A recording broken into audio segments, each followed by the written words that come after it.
بسم اللہ الرحمن الرحیم۔ السلام علیکم، میں ہوں علی اصغر اور آپ دیکھ رہے ہیں میرا یوٹیوب چینل۔ تحریک لبیک پاکستان اور علامہ سعد حسین رضوی کی بڑی کامیابی، سوشل میڈیا سے پابندی ختم اور حکومت کا بڑا فیصلہ، اس ویڈیو میں ہم اسی کے متعلق بات کریں گے۔ ناظرین کرام، حالیہ دنوں میں جو حکومت اور تحریک لبیک کے درمیان مذاکرات ہوئے تھے،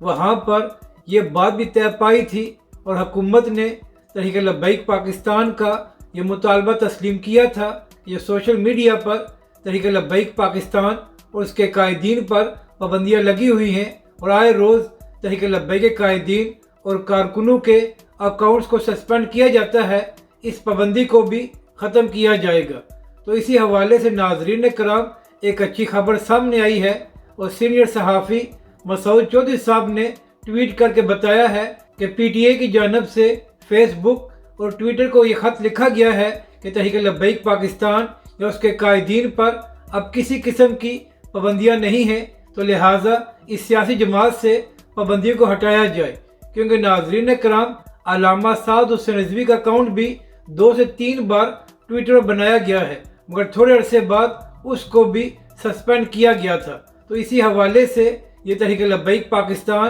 اور اس کے کارکنوں کے لیے ایک اچھی خبر ہے کہ حکومت کی جانب سے ٹویٹر اور فیس بک کو یہ مراسلہ جاری کیا گیا ہے کہ تحریک لبیک پاکستان ایک سیاسی جماعت ہے اور ان پر کسی قسم کی کوئی پابندی نہیں ہے۔ تو ناظرین کرام، اب دیکھنا یہ ہے کہ حکومتی فیصلے کے بعد کب تک تحریک لبیک پاکستان اور اس کے قائدین سے پابندیاں ختم ہو جاتی ہیں۔ اس سے فائدہ یہ ہوگا کہ تحریک لبیک پاکستان کا پیغام عوام تک مزید آسانی سے پہنچ جائے گا۔ اپنی رائے کا ضرور اظہار کریں کہ آپ کو یہ ویڈیو کیسی لگی اور ہمارے اس چینل کو بھی سبسکرائب کریں۔